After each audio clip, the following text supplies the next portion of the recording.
I hope everybody's doing good. We had a lot of snow last night and this morning, not as much as we were supposed to get. So I'm kind of thankful for that because I wasn't in the mood for 17 inches of snow. So I think we only got about 8 inches, which is fine. I went out to the store earlier, ran a few errands, and now I'm home getting ready to make supper. And I thought that I would make gravy and biscuits tonight and fried apples and hash browns. So I'm gonna make a video to show you just how easy it is to make biscuits. They can be very intimidating if it's not something that you make very often or if you haven't made them before, but I'm gonna show you that it's not difficult at all. So you need a bowl, just a small shallow bowl, because I'm gonna be using my pastry cutter. Now I just put a pan in the oven because I'm gonna make 2 pans tonight for dinner. So I've got 1 pan already in the oven, so that's why my pastry cutter is a little bit floury already, which that's okay.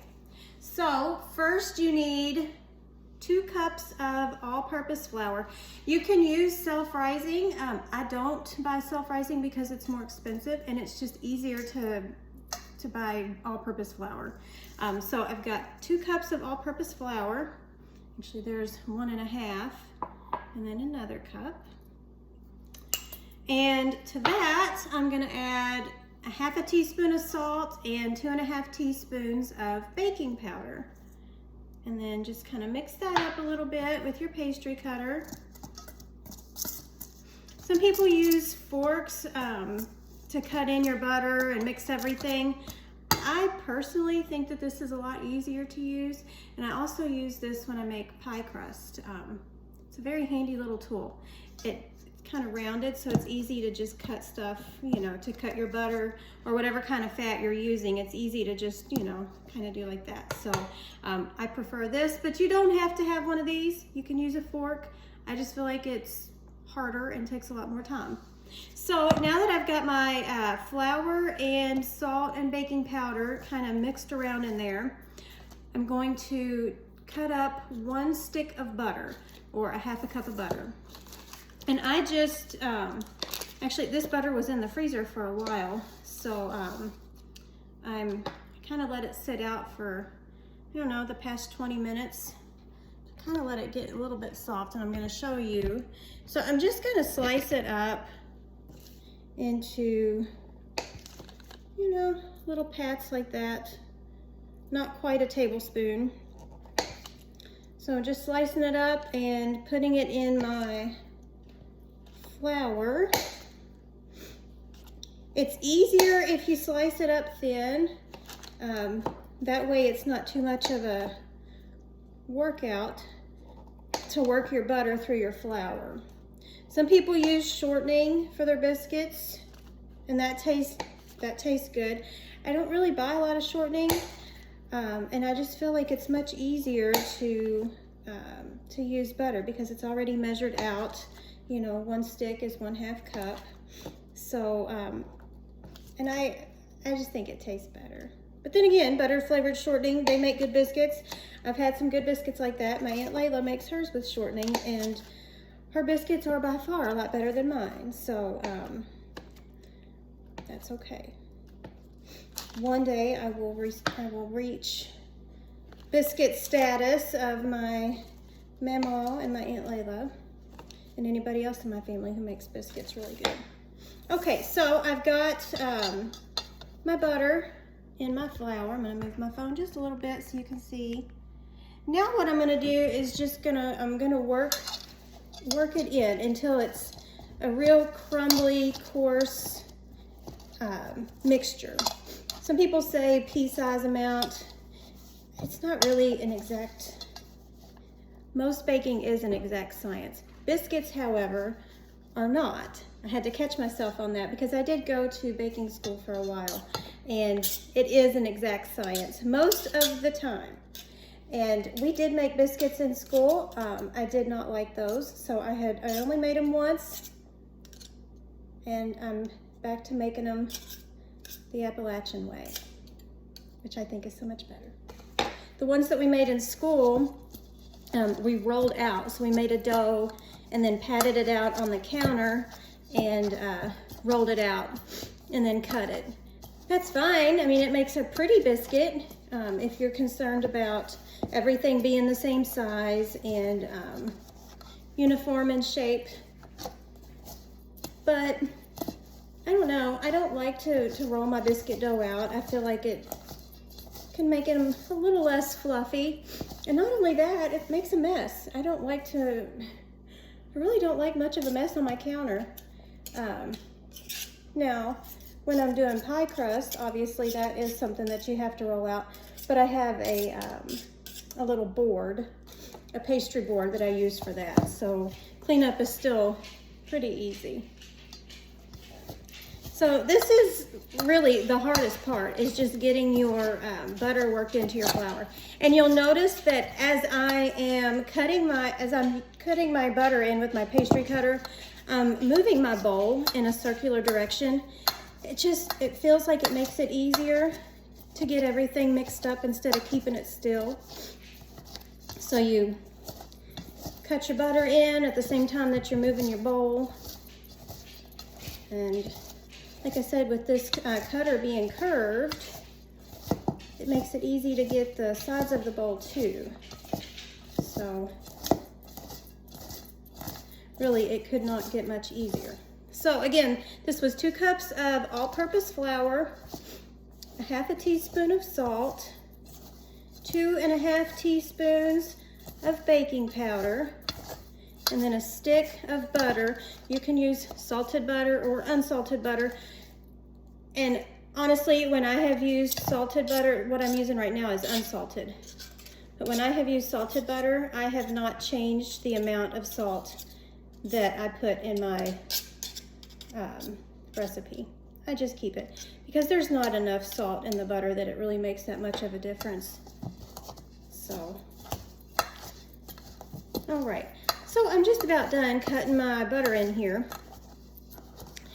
And what I'm gonna add next is a cup of buttermilk or kefir. So if you watched my kefir video, then you might remember, I think I mentioned that sometimes I like to add kefir to my biscuits if I don't have buttermilk, or if I just have extra kefir, because I do make quite a bit and I don't get to drink my smoothies every day.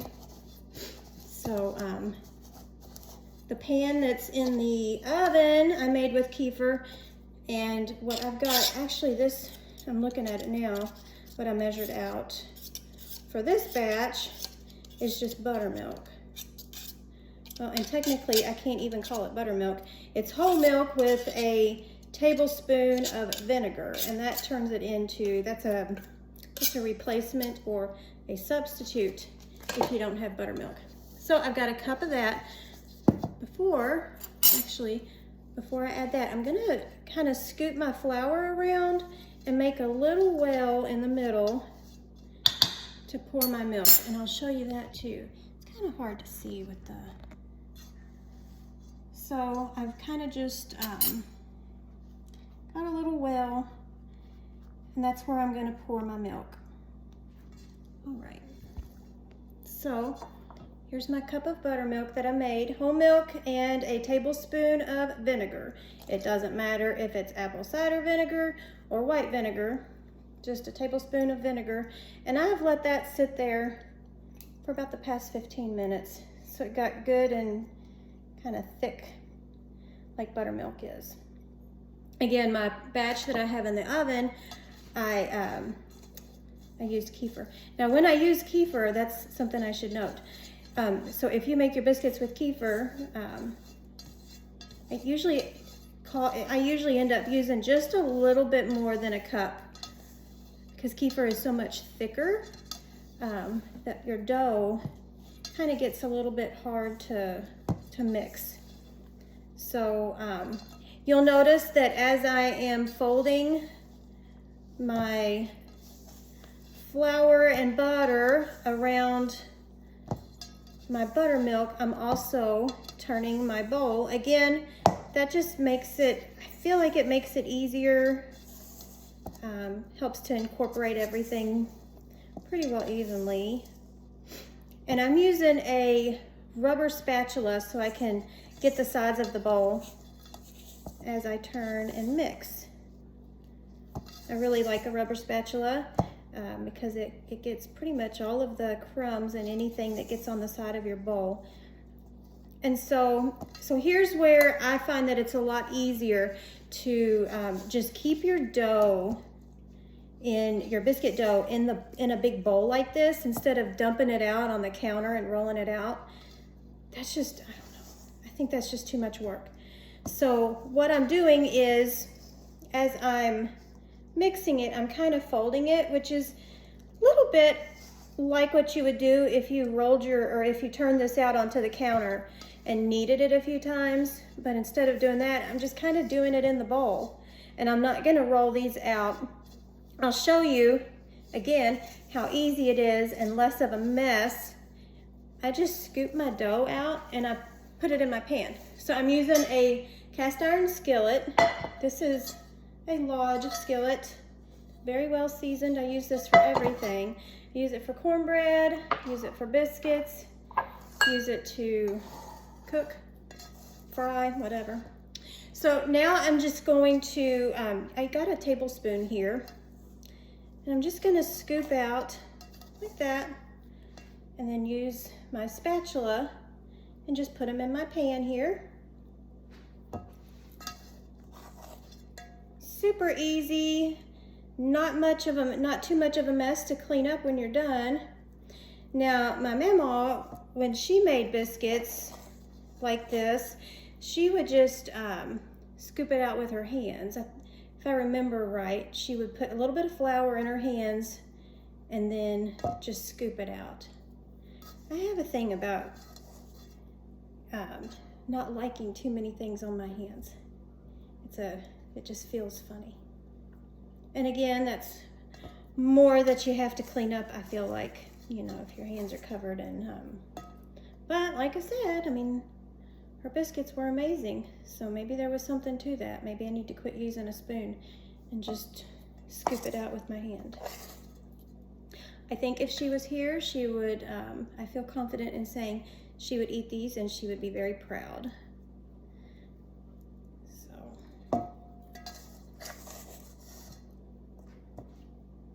This is a 9-inch cast iron skillet that I'm using, and I didn't even grease it. I don't have to because it's so well seasoned. So got just enough dough to make one more biscuit. And then I'll show you how a little trick that my Aunt Layla taught me. Once you've got all your biscuits in your pan. Now, if you don't have a cast iron skillet, you can definitely use a cake pan or a cookie sheet. But I like using a skillet. Maybe because that's what I always remember my family using. Okay, so now I've got my biscuits in the pan. They don't look like too much right now, but I'm going to show you a trick that my Aunt Layla taught me. First, I'm going to kind of flatten these out a little bit. I like for them to be touching. I don't know. Again, that's just... Actually, I think when my dad made biscuits, I think he rolled his out and cut them with a biscuit cutter. But I guess I'm doing it the easy way. So, a trick that my Aunt Layla taught me, on the tops of your biscuits before you bake them, I'm going to use just a little bit of oil. So this is just vegetable oil that I'm using here. I'm going to drizzle just a little bit on top of each biscuit. And then after I do that, I'm going to go and smooth them out to kind of make them look a little bit pretty. And this will give them a good brown top too. Okay, so I've got, I put a little bit of oil on top of each biscuit. And so now what I'm doing is I'm kind of just smoothing them out and shaping them a little bit. So it kind of looks Looks a little bit pretty and not like I just plopped them in the pan. Though there's times that I do just plop them in the pan because I get so busy and I don't have time to spend the extra 2 minutes to just shape them out like this. So there we go. Use a little spoon, kind of do that. And like I said, this is how my Aunt Layla does it, something that she taught me. So we've got, there's my phone here. We've got 2 cups of flour. Hold on, I'm gonna get my other pan of biscuits that I've got in the oven, and I'll show you what those look like.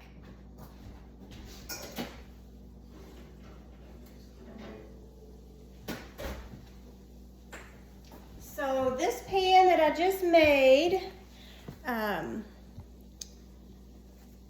cooked them, or I baked them at 420 degrees, and right now I was just putting a toothpick just to make sure that they're done. So I baked these at 420 degrees for 18 minutes, and they are super hot. They rose up really good.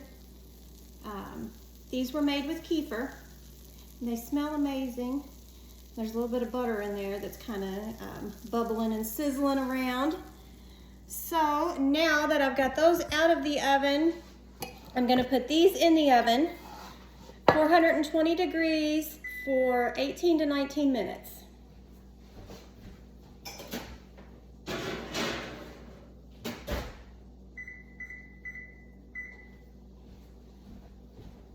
Okay.